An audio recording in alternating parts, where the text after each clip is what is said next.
verso 27.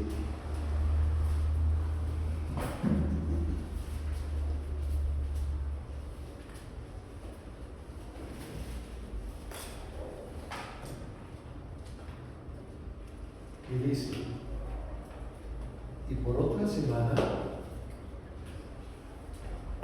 confirmará el pacto con muchos, y a la mitad de la semana hará cesar el sacrificio y la ofrenda. Después, con la muchedumbre de las abominaciones, vendrá el desolador, hasta que venga la consumación y lo que está determinado se derrame sobre el desolador. Padre Dios, en el nombre glorioso de nuestro Señor Jesucristo, te damos las gracias en esta mañana, Señor, porque nos has convocado para estar en este lugar, reunidos en tu nombre. Ahora, Señor, después de haberte adorado, bendecido, glorificado,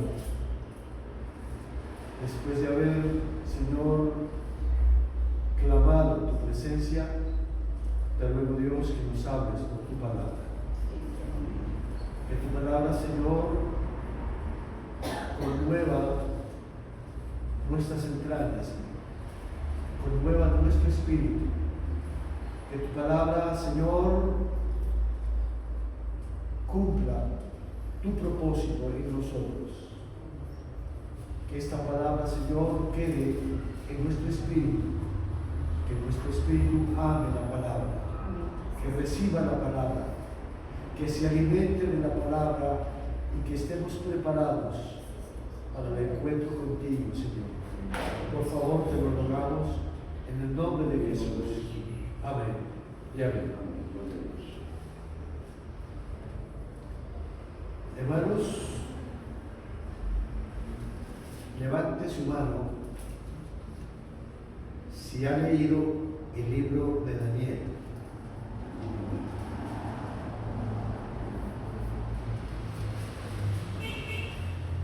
Más o menos 4 personas.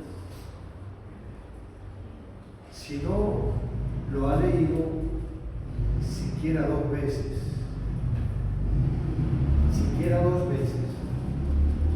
no podrás entender tampoco el libro de Apocalipsis, porque son tiempos finales los que se acercan. Porque el libro de Daniel habla de símbolos, figuras que ya fueron reveladas, ¿cierto?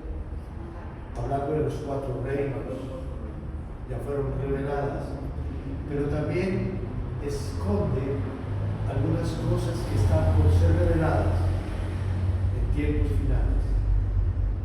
Entonces, leyendo el libro de Daniel siquiera dos veces,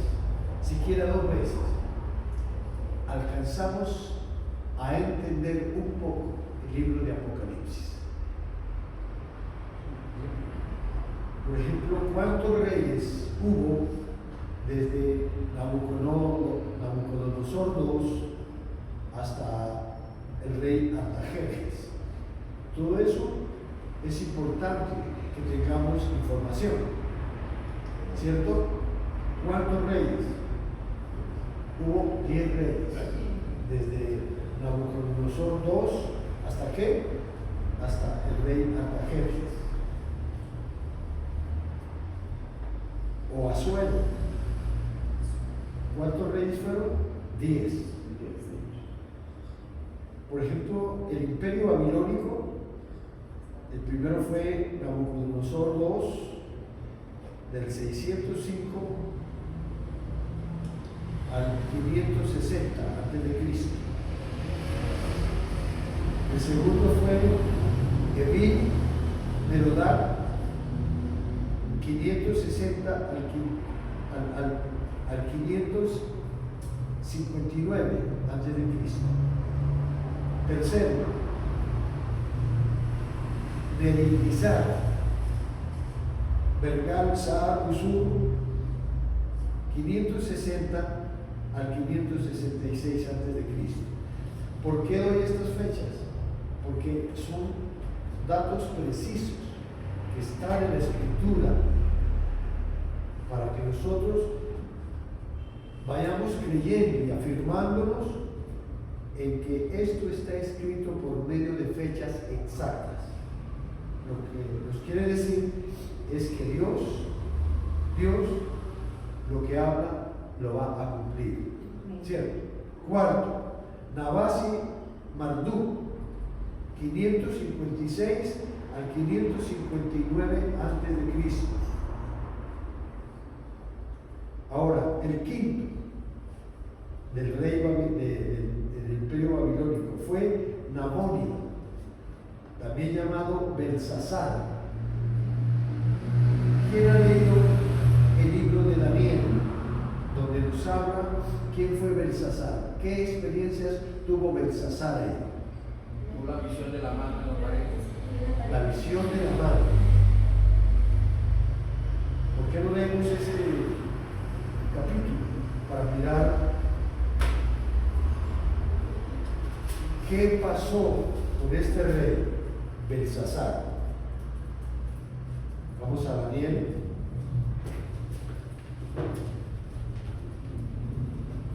Capítulo 5.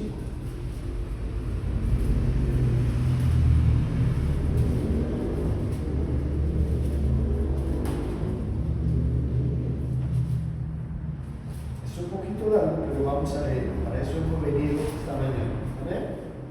Dice, capítulo 5 de Daniel, versículo 1 en adelante. Dice: el rey Belsasar hizo un gran banquete a 1000 de sus príncipes, y en presencia de los 1000 bebía vino. Belsasar, con el gusto del vino, mandó que trajesen los vasos de oro y de plata que Nabucodonosor, su padre, había traído del templo de Jerusalén, para que bebiesen en ellos el rey y sus grandes, sus mujeres y sus concubinas. Nabucodonosor invadió a Jerusalén, ya sabemos en qué año fue, y entre otras cosas se llevó los utensilios que eran usados para el culto sagrado en el templo de Jerusalén. Y este Nabucodonosor los llevó a Babilonia, y luego su hijo, más o menos 40 años después, hizo una fiesta. Y aquí dice que mandó llevar los utensilios, ¿para qué? Para beber vino con los grandes, con sus mujeres y con quién? Concubinas. Con sus concubinas. Entonces fueron traídos los vasos de oro que habían traído del templo de la casa de Dios que estaba en Jerusalén, y bebieron en ellos el rey y sus príncipes, sus mujeres y qué? Y sus concubinas. Bebieron vino y alabaron a los dioses de oro y de plata, de bronce, de hierro y de madera y de piedra. En aquella misma hora, ¿qué pasó? Aparecieron los dedos de una mano de hombre que escribía delante del candelero sobre lo encarado de la pared del palacio real. Y el rey veía la mano que escribía. Entonces el rey palideció y sus pensamientos lo turbaron, y se debilitaron sus lomos y sus rodillas daban la una con la otra.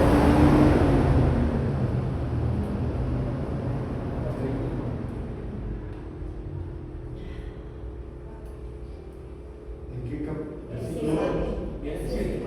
El rey gritó en alta voz que hiciesen venir magos, caldeos y adivinos, y dijo el rey a los sabios de Babilonia: cualquiera que lea esta escritura y me muestre su interpretación, será vestido de púrpura y un collar de oro llevará en su cuello, y será el tercer señor en el reino. Entonces fueron introducidos todos los sabios del rey, pero no pudieron leer la escritura ni mostrar al rey su interpretación.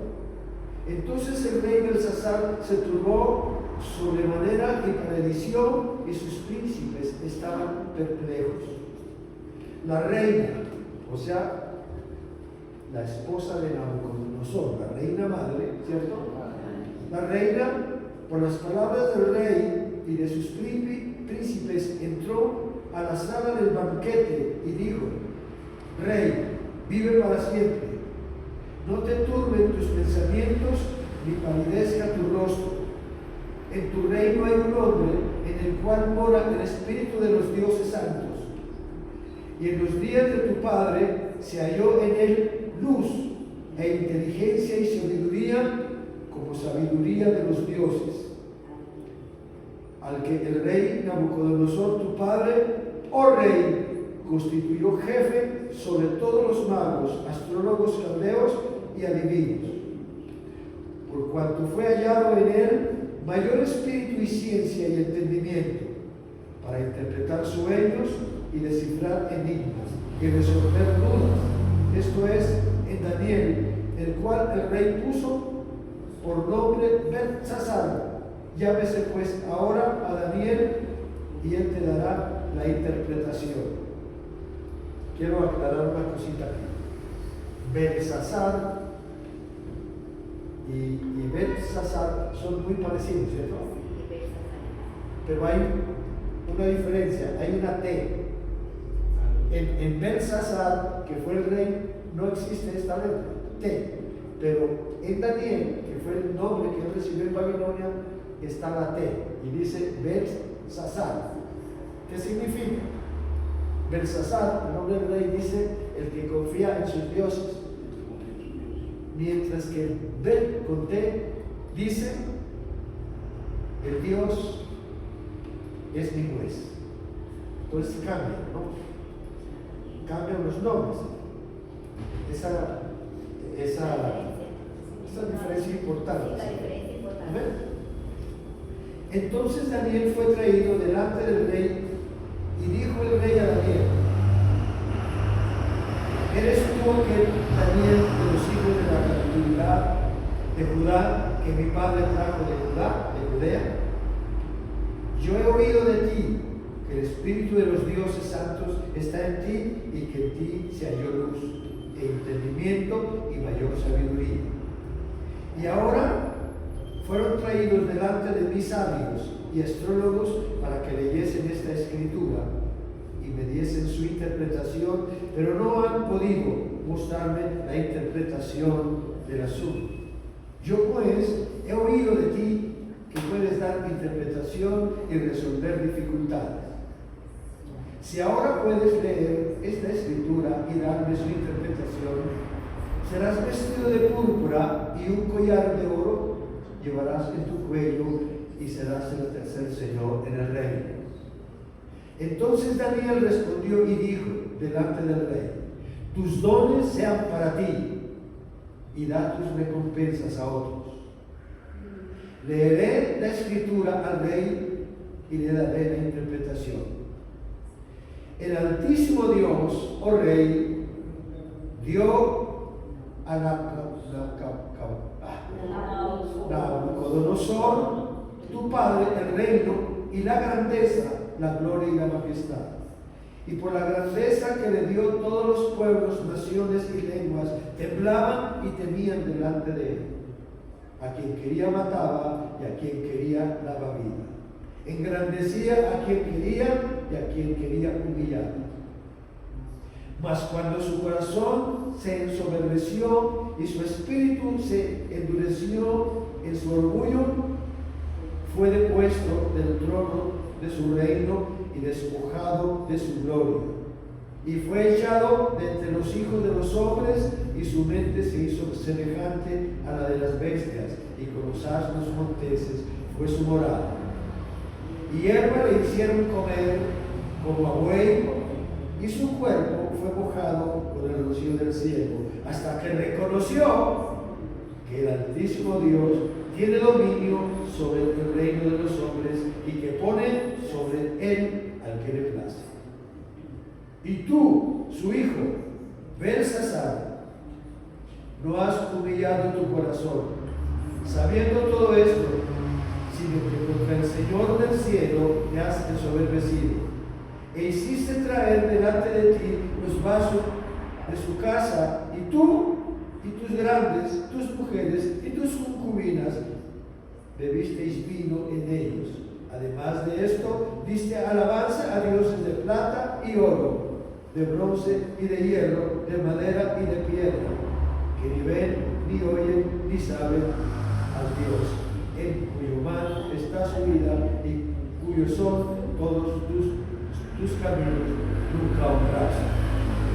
Entonces, de su presencia fue enviada la mano que trazó esta escritura. Y la escritura que trazó es Mene, Mene, Tekel, Uparsin. Esta es la interpretación del asunto. Mene, contó Dios tu reino y le ha puesto fin. Tekel, pesado ha sido en balanza y fuiste hallado falso.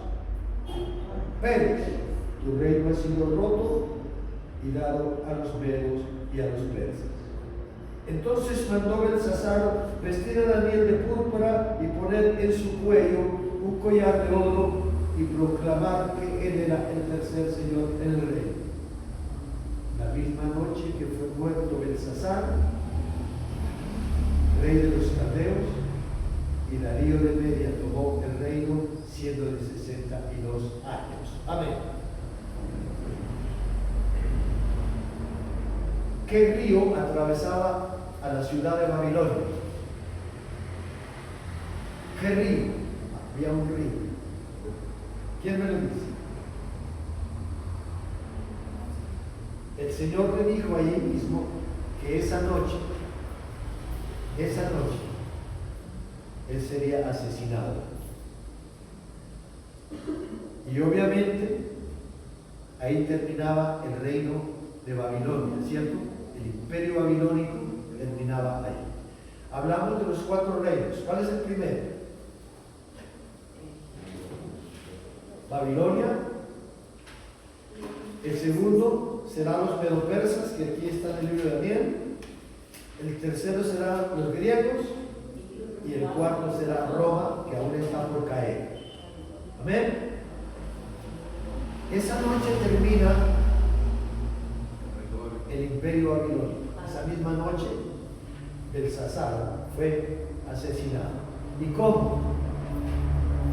El río que atravesaba Babilonia, ¿cómo se llamaba?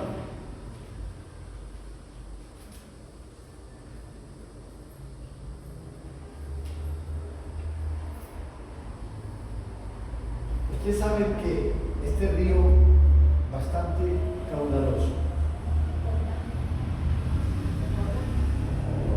El Jordán está en Israel. ¿Sabe qué hicieron los medopersas para tomar el reino esa noche? Esto es historia. Hicieron una desviación al río mucho más arriba. Sus ejércitos hicieron eso esa misma noche. Increíble. Desviaron al río y obviamente por el lecho del río vacío entraron por los subterráneos miles de hombres, invadieron la ciudad de Babilonia y al primero que mataron fue a quién? A Belsasar. ¿Qué rey, qué imperio comienza entonces ahí? Los medopersas. ¿Cuál fue el primero? Se llamó Ciro II, el Grande.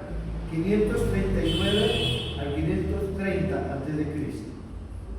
Bajo este rey se emitió el primer decreto para el regreso de los judíos a Jerusalén, para reconstruir ¿qué? El templo en primer lugar. Este fue el primer edicto, porque no hubo solamente un edicto, hubo por lo menos 4 edictos, pero este es el primero. ¿Bajo qué rey? Bajo el rey Ciro. Él fue el que tomó el reino esa noche. Estaba escrito, ya Dios le había mostrado a Daniel, cuando Nabucodonosor vio la estatua de oro, bronce, plata, bronce y barro. Ya estaba todo escrito, eso se iba a cumplir. ¿Se cumplió o no? Sí, cumplió. Estamos viendo que para los últimos tiempos tenemos que estar preparados porque Dios no va de mentiras. Dios nos está hablando. Preparemos. Amén. Entonces, bajo el rey Ciro se emitió el primer decreto para el regreso de los judíos a Jerusalén a reconstruir ¿qué? El templo en primer lugar. Les decía yo la semana pasada que es bueno leer también Esdras y Nehemías, porque son libros que tienen que ver con el libro de Daniel. Ellos nos amplían más, nos dan más información, cómo sufrieron los judíos para reconstruir el templo, quiénes les estorbaban. Por eso la Biblia habla y dice que fueron tiempos que angustiosos. El segundo rey fue Cambises II, 530 al 522 a.C. El octavo, Esménides, tiene otros nombres, Bardillao, Gaumata, que fue 522 a.C. El noveno, Darío I el Grande, 522 al 485 a.C. Y Artajerjes, el décimo de los reyes, que fue el sexto, el quinto del reinado del Imperio Persa, que fue 485 al 465 a.C. Bajo este rey, Artajerjes, se realizó el último decreto para que los judíos, otros judíos, regresaran a reconstruir ¿qué? Ahora la ciudad de Jerusalén. Amén. Entonces, mis hermanos, estamos ya culminando las 70 semanas de ¿quién? De Daniel. Yo quiero preguntarles si recibieron buena información. Así que, como dijo el libro de Daniel ahí, dice, Daniel 9:27 dice, y por otra semana, está hablando de cuál? De esta semana. Ya hemos avanzado todo esto. Hemos visto en qué año fue el decreto, bajo qué rey. ¿Cuántos decretos hubo? Más o menos 3. Salió el primer grupo en tal año bajo tal rey. El segundo salió tal año bajo tal rey. Y el tercero bajo tal rey. Y algunos explican la semana 70 de Daniel tomando fechas y no concuerdan. Hemos escogido la última que concuerda exactamente con la muerte del Mesías. La última fecha.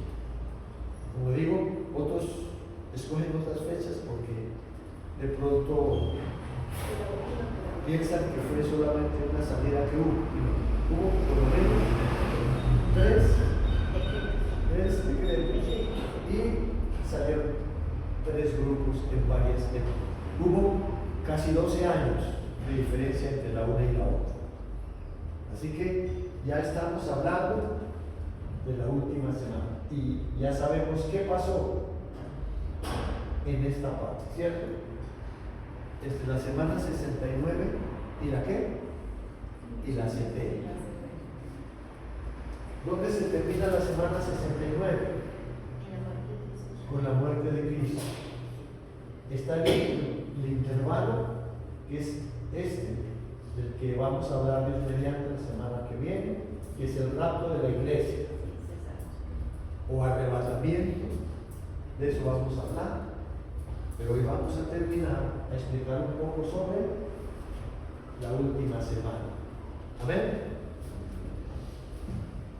Y dice, el texto nos dice que al comenzar esta última semana, el príncipe que ha de venir confirmará el pacto con muchos. Otras traducciones sugieren la idea de que forzará o impondrá el pacto con muchos. En todo caso, ya sea por medio de la diplomacia o la fuerza, el hecho es que Israel volverá a vivir y en paz en su tierra y podrá volver a reedificar su templo en Jerusalén. ¿De qué templo está hablando aquí?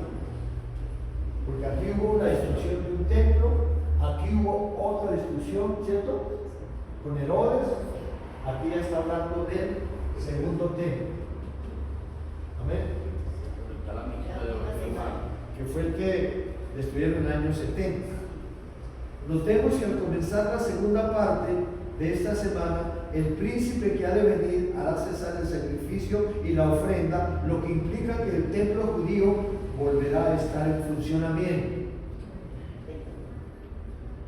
Los judíos ortodoxos están preparándose ya, pero eso vamos a dar una información a continuación.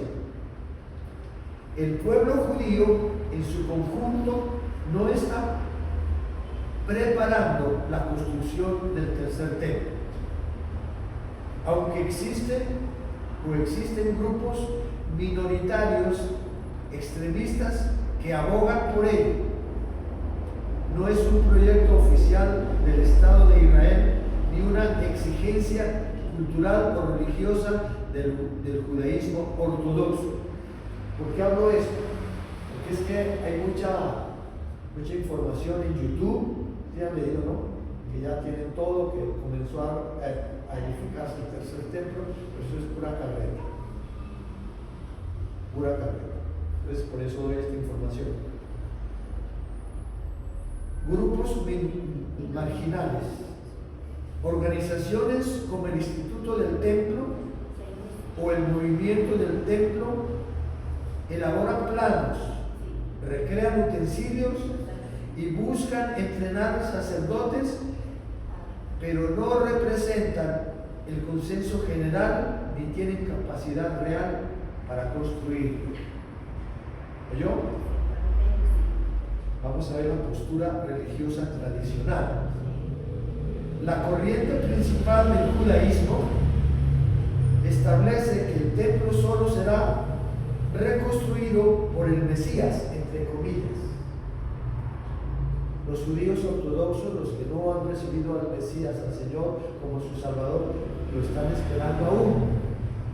Entonces, cuando venga el anticristo, él se va a presentar como el Mesías, al que ellos esperaban, porque no creen al que nació de María. Les he compartido que ellos dicen, los ortodoxos, que no creen en Jesús, dicen que Jesús no es el Mesías y dicen que ese cuento no se lo comen porque no, y no lo aceptan. Entonces, la corriente principal del judaísmo establece que el templo solo será reconstruido ¿por quién? Por el Mesías, entre comillas, el que él espera, en una era de paz.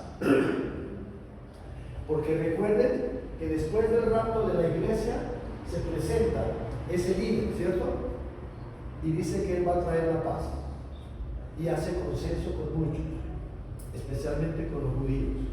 Los conquista a otros pueblos con el fin de ¿qué?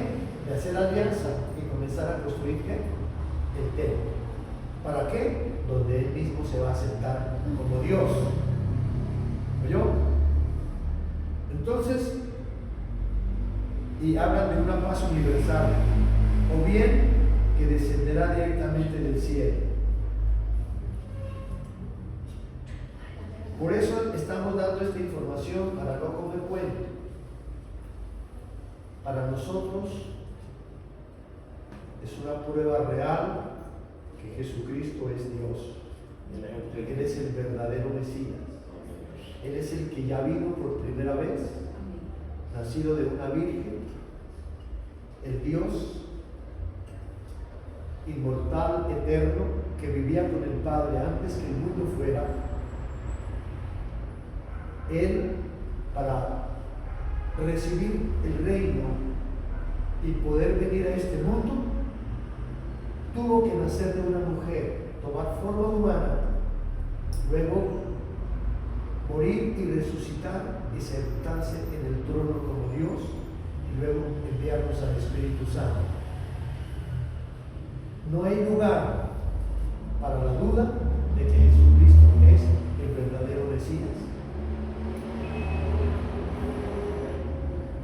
Pero los judíos ortodoxos no lo han recibido como el Señor.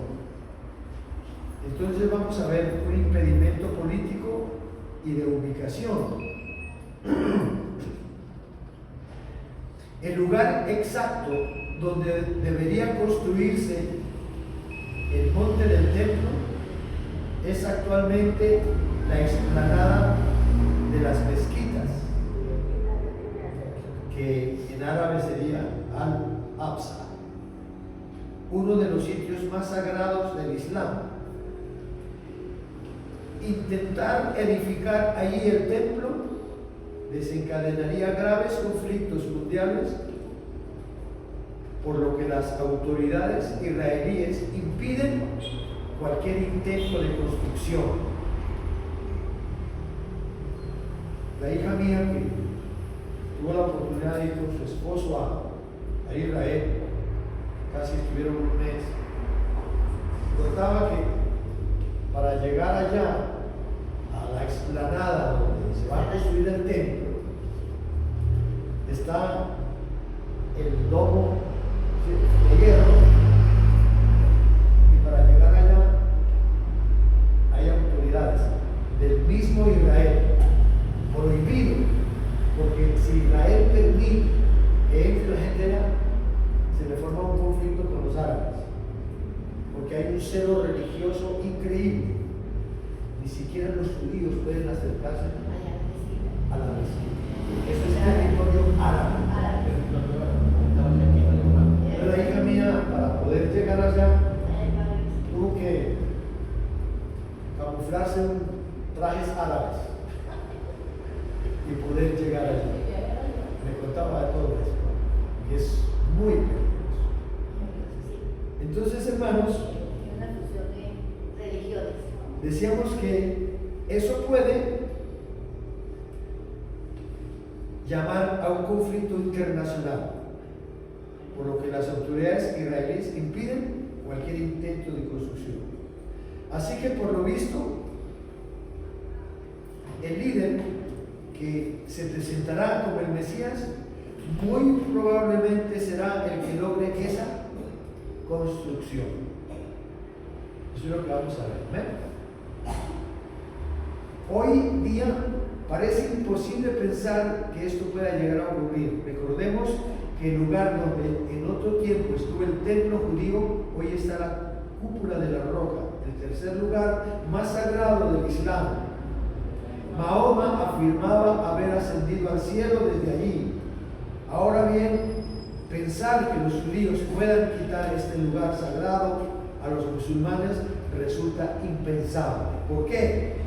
Recordemos que en la actualidad hay 1.500.000 millones de personas que profesan la religión musulmana en el mundo, frente a 14 millones de judíos repartidos por todo el mundo. O sea, las cantidades son diferentes. En esas circunstancias es difícil saber cómo ese príncipe que ha de venir conseguirá convencer a los musulmanes para que cedan el lugar que actualmente ocupa la cúpula de la roca, para que sus odiados vecinos judíos construyan allí su templo. En todo caso, parece que confirmará este pacto con muchos, lo que parece apuntar a que tratará no solo con judíos y musulmanes, sino también con otras muchas naciones. ¿No es cierto? Así que este personaje, llamado el Anticristo, será el llamado a hacer todo esto. Y se está preparando. La primera semana, esta semana será dividida en cuántos? 7 años. 7 años. Los primeros 3 años, la última semana de 7 años. 7 años, sí. Los primeros 3 años y medio se están cumpliendo. Él hace pacto con muchos, engaña a los judíos y les dice que Él es el Mesías. Ellos lo van a adorar. Este es un tipo, obviamente, es un hombre, pero obviamente invadido por el espíritu satánico. Él va a gozar de una inteligencia increíble.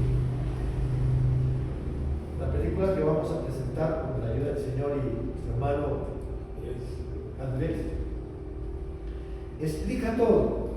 Así que vamos a tener esa proyección muy pronto. ¿No es cierto, hermano Wilmer?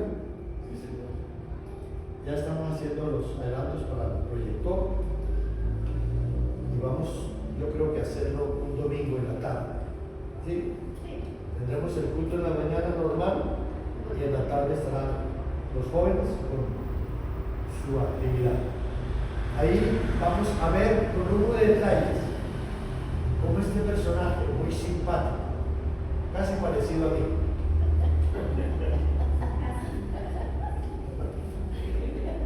de ojos azules, va a engañar al mundo y una sabiduría increíble. Por eso dice que hará pacto con quién, con los judíos, con los árabes y con muchas naciones. Los judíos ya tienen toda la maqueta, no es sino armar el templo. Él va a ordenar que se construya el templo y lo van a levantar en medio que canta y todos los judíos contentos porque le van a construir el templo. Los primeros, ¿qué? 3 años y medio. Pero al terminar los 3 años y medio, se quita la careta y se presenta. Y el que no tenga la marca de la bestia, porque los primeros 3 años y medio, él va a hacer que los que quieran comprar y vender algo tendrán que marcarse con la bestia, con el número o la marca de la bestia. En esas circunstancias es difícil saber cómo ese príncipe que ha de venir conseguirá convencer a los musulmanes para que cedan el lugar que actualmente ocupa ¿qué? La cúpula de la roca, para que sus odiados vecinos, los judíos, construyan allí su templo. En todo caso, parece que confirmará este pacto con muchos. Ok, entonces vamos a mirar los 3 años y medio últimos de la semana 70. Al comenzar la segunda parte de la última semana, este príncipe que ha de venir no se conformará solo con disfrutar de la fama que le proporcionará sus grandes logros políticos, sino que asumirá también el poder religioso. Para ello hará cesar ¿qué? El sacrificio en el templo. Él le va a permitir a los judíos celebrar algunos cultos y ellos contentos, pero la mitad de esa semana Él hace cesar ¿qué? El sacrificio. A la mitad de la semana hará cesar el sacrificio y la ofrenda, y también obligará al mundo a que le adore a Él como si fuera Dios. Esto fue anunciado por el apóstol Pablo. Segunda de Tesalonicenses 2:4. El apóstol Pablo ya también nos lo dice. Dice, el cual se opone y se levanta contra todo lo que se llama Dios o es objeto del culto, tanto que se sienta en el templo de Dios como Dios, haciéndose pasar por quién? Por Dios. Por Dios. Esto ocurrirá a la mitad de la semana, es decir, a los 3 años y medio. Recordemos que el libro de Apocalipsis se refiere a estos 2 periodos como 42 meses o 1260 días. Vamos a mirar Apocalipsis 11:2.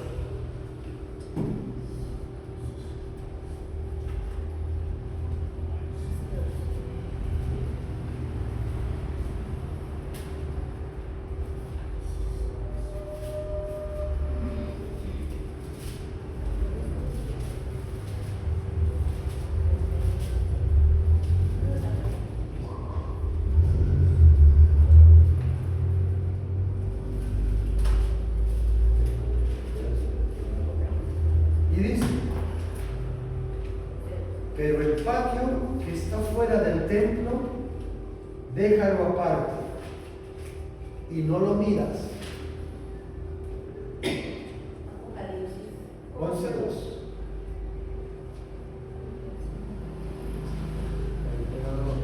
Pero el patio que está fuera del templo, déjalo aparte, no lo miras, porque ha sido entregado ¿a quién?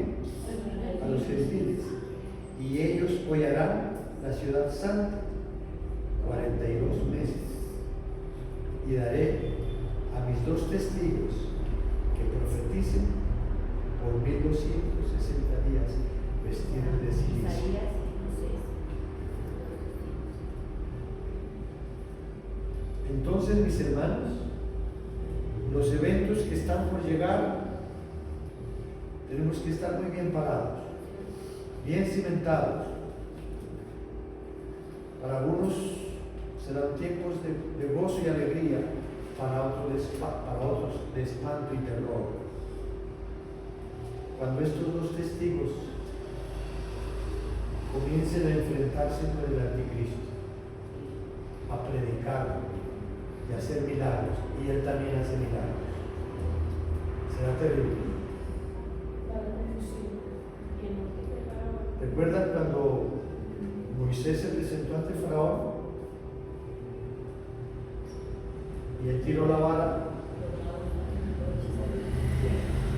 y la vara se volvió una nave extraterrestre? Y luego vinieron los quienes, los hechiceros, hicieron lo mismo. Eso quiere decir que esto también va a suceder en la plaza principal de Jerusalén. Elías y Moisés haciendo milagros y Satanás haciendo lo suyo. Miremos Apocalipsis 13:5. Y dice: también se le dio boca, perdón, 13:5. También se le dio boca que hablaba grandes cosas y blasfemias, y se le dio autoridad para actuar 42 meses. El 6.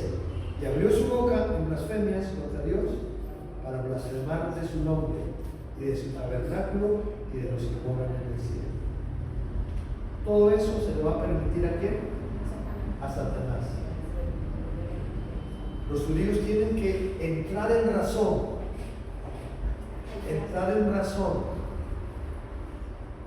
y van a hacer la parte comparativa. ¿Quién es realmente el Mesías? Elías y Moisés harán lo suyo, y los judíos tendrán que decidir Por ellos mismos. por ellos mismos. Exactamente. Entonces, mis hermanos, lo que estamos viendo y lo que hemos visto en esta preciosa enseñanza, eso debe afirmar nuestra vida cristiana. Ya está mostrando Dios con mucha claridad las 2 religiones que nosotros podemos tener en nuestro país: la religión católica y la religión bíblica cristiana. Roma está por caer, el 4.º reino del libro de la ley. Roma está por caer. ¿No? Se nos han presentado con atuendos muy bonitos, sotana, y mucho lujo, supuesta santidad, todo es un engaño. Cuando usted compara el culto católico con un culto basado en la Biblia, la diferencia es abismal, muy grande. Entonces debemos tomar decisiones, debemos afirmarnos, debemos tomar en cuenta el consejo que Dios nos ha dado.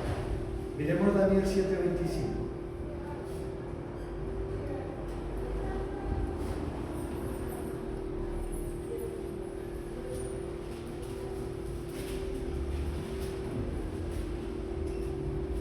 Y dice, y hablará palabras contra el Altísimo. Mire, ¿en qué año existió Daniel?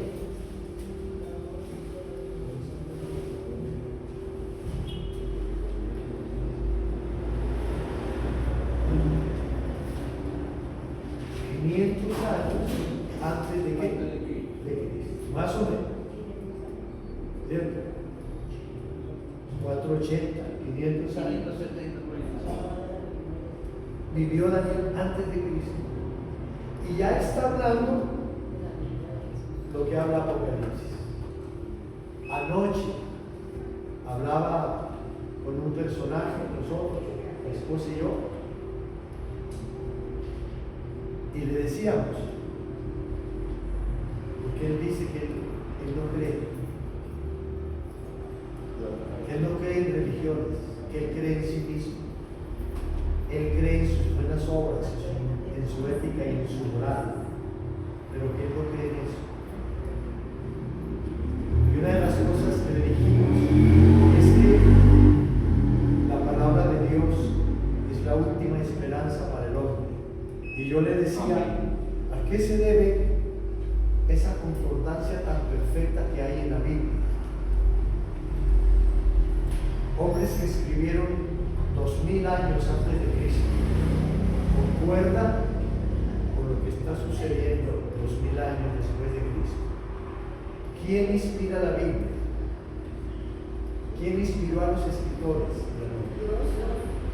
Porque toda la escritura que es inspirada por Dios, entonces en ella no hay engaño, es la verdad. ¿Por qué no creer? Miren lo que dice Daniel. ¿Cómo era la cita bíblica? 7:25.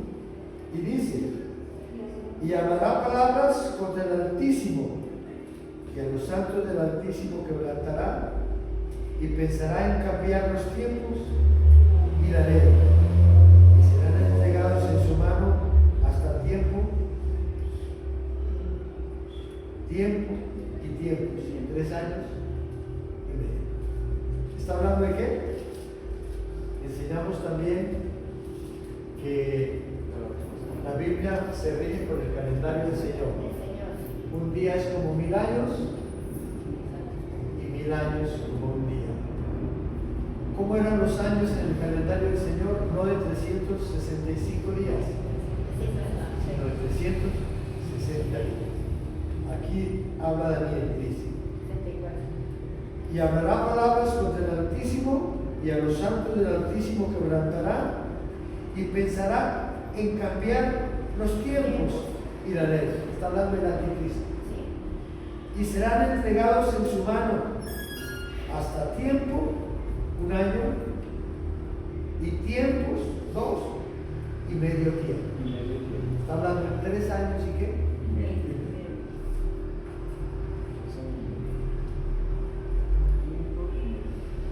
Y aquí habla ya de la segunda venida de Jesús. Dice, pero se sentará el juez y le quitará ¿qué? Su dominio, para que sea destruido y arruinado hasta el fin. Aquí ya está hablando del regreso de Cristo por segunda vez. Cuando leemos 2 Tesalonicenses, si nosotros estamos vivos,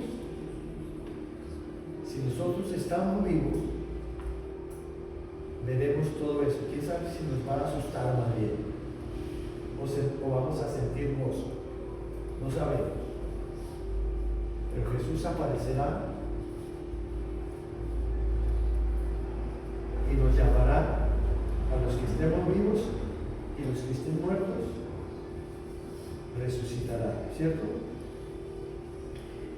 A la mitad de la última semana, este príncipe que ha de venir manifestará su auténtico carácter e intenciones. Ya no será el hábil político que conseguía acuerdos increíbles, sino que usará su poder para establecer por la fuerza el culto a su propia persona. El que no lo adore,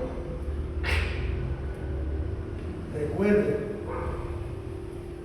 qué pasó en Babilonia, que acusaron a Daniel de que no le rendía culto al rey. ¿Qué le hacían? Le echaron a la fosa de los que. ¿Por qué? Por no adorar al rey. Miren lo que estoy diciendo aquí. Él se quita la careta y el que no lo adore. Y tantas personas que oyeron y escucharon el Evangelio, que Dios les dio la oportunidad de un arrepentimiento, que Dios les dio la oportunidad de asistir a un templo, recibir enseñanza, llevar a sus hijos, a sus hijas, a su parentela a los pies de Cristo, no lo hicieron. Se van a dar cuenta que era real y que ahora tienen que adorar a Satanás si no quieren ser degollados. Será un tiempo muy difícil y Dios nos está dando la oportunidad de afirmarnos. Amén. En Apocalipsis se nos dice que un falso profeta levantaría una imagen para honrar a ese gobernante y que todo el mundo será obligado a adorarlo bajo pena de ¿qué? De muerte. Lean conmigo Apocalipsis 13.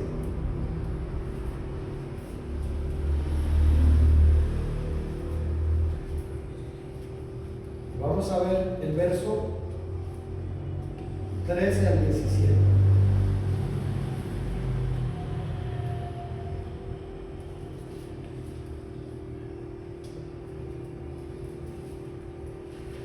También hace grandes señales. ¿De quién está hablando aquí?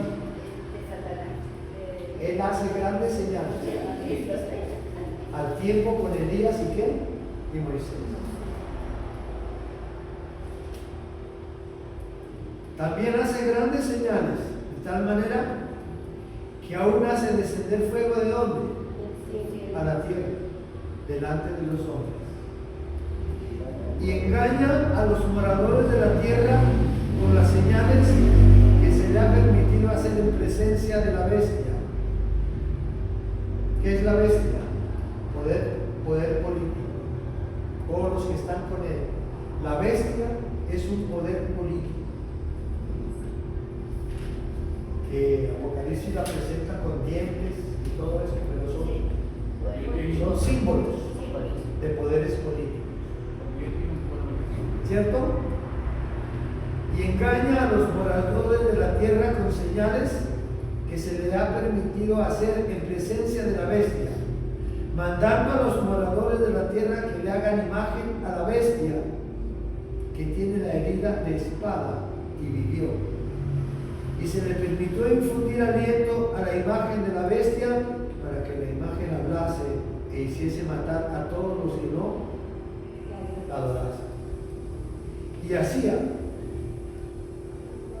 que a todos, pequeños y grandes, ricos, pobres, libres y esclavos, se les pusiese una marca en la mano derecha o en la frente, y que ninguno pudiese comprar ni vender, sino el que tuviese la marca o el nombre de la bestia o el número de su nombre. Verso 18. Aquí hay sabiduría. ¿Aquí hay qué? Sabiduría. Pero no sabiduría humana, ni institutos bíblicos ni teológicos, sino sabiduría de Dios, que es ya la sabiduría que Dios le ha dado a su pueblo, a su gente. Aquí hay sabiduría. El que tiene entendimiento cuente el número de la bestia, pues es número de hombre y su número es 666, que se conoce como la marca de la bestia. ¿No es cierto? Amén. Fijémonos en lo que dice a continuación Daniel, ¿no? Después de la muchedumbre de las abominaciones vendrá el desolador. ¿De quién está hablando Daniel? De Satanás. Puesto que la palabra traducida aquí como muchedumbre significa literalmente alas. Este texto puede ser leído también de la siguiente manera.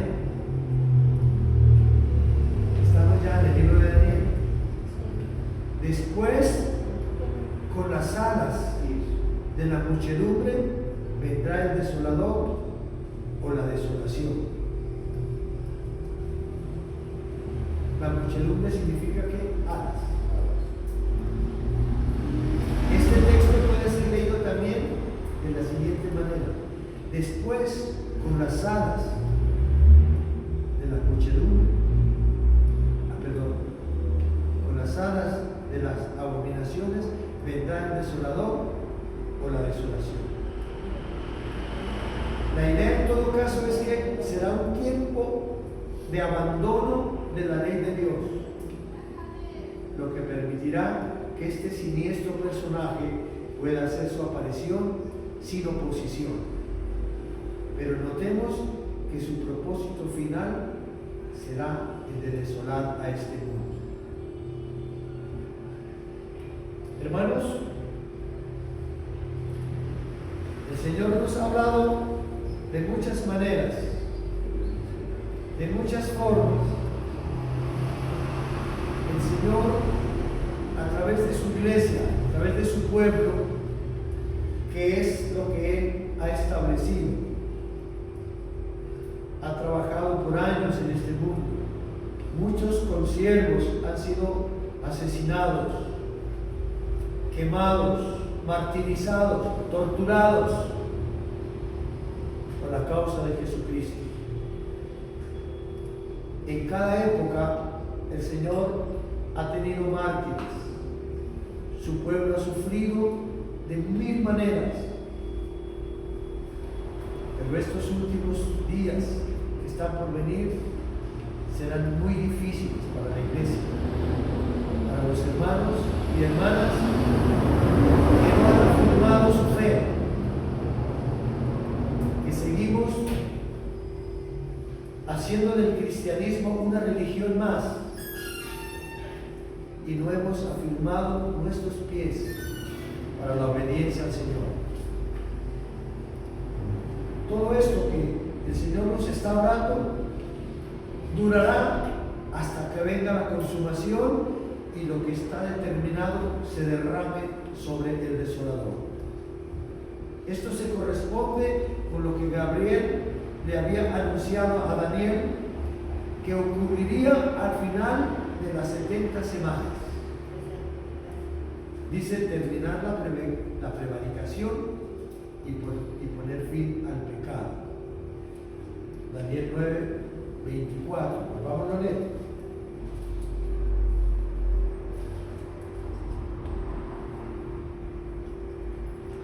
¿Daniel qué? 9:24.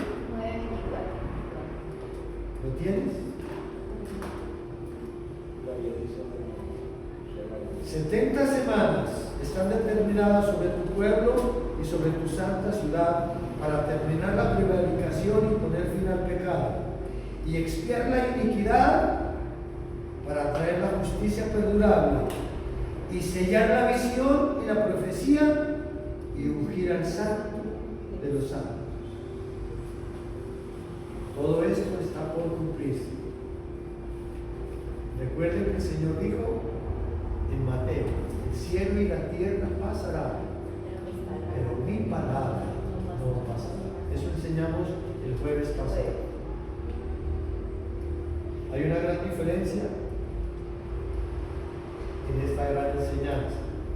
Recuérdenme, hermana Irma, ¿cuál es la diferencia entre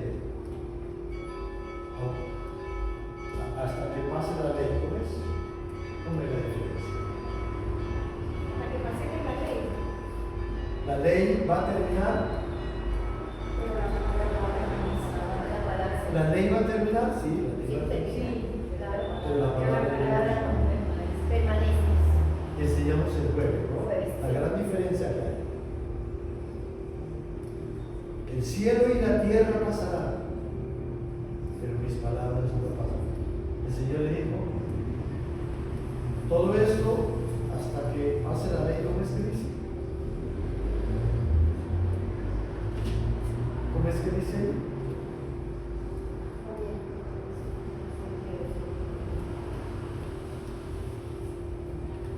Es la diferencia que vimos el jueves. ¿Quién me ayuda? De los que estuvimos el jueves. Habla ahí de la gran diferencia que hay. La ley pasará. La ley va a pasar. Esa terminará.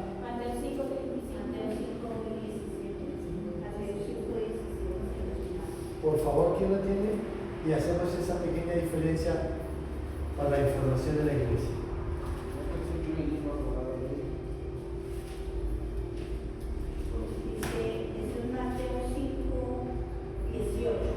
Permítame. Porque de cierto digo que hasta que pasen el cielo y la tierra, ni una coma ni una tilde pasará de la ley, hasta que todo esto se haya cumplido. Léelo otra vez. Escuchen. Desde el 17. No penséis que he venido para abrogar la ley o a los profetas. No he venido para abrogar, sino para cumplir. Porque de cierto os digo que hasta que pasen el cielo y la tierra, ni una jota ni una tilde pasará de la ley, hasta que todo se haya cumplido. Amén. Pero lo que el Señor le está diciendo es que la ley va a pasar.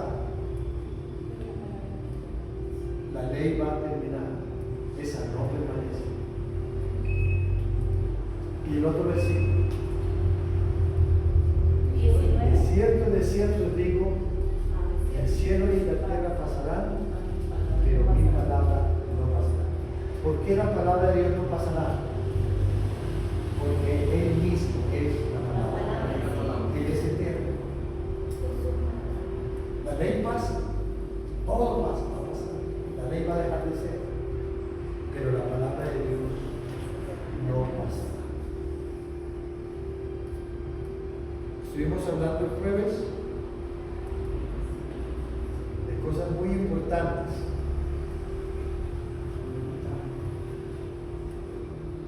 Entonces, mis hermanos, esto que hemos visto hasta este momento, y hoy terminamos esta enseñanza, espero que haya sido de gran bendición para la iglesia. Espero que esta información que ustedes recibieron nos sirva de algo, que al volver a leer el libro de Daniel nos acordemos y tengamos ya un panorama claro, diáfano, cristalino de lo que es la palabra de Dios. Esto ocurrirá en la segunda venida del Hijo de Dios, cuando mate al hombre de pecado con el espíritu de su boca y lo destruya con el resplandor de ¿qué? De su venida. Última cita bíblica, ¿quién la lee? Segunda de Tesalonicenses 2:8.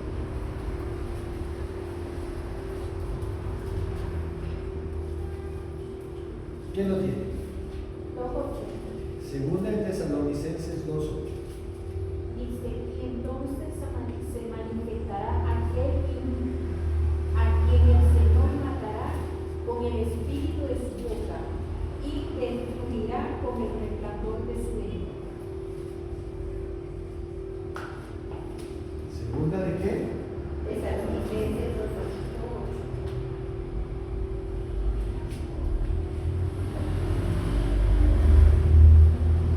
Y entonces se manifestará aquel inicuo a quien el Señor matará con el espíritu de su boca y destruirá con el resplandor de su segunda venida. ¿Ven? Volvemos a decir que Daniel también lo dijo, en otras palabras, pero una reflexión final. En un sentido práctico, Iglesia del Señor, en un sentido práctico,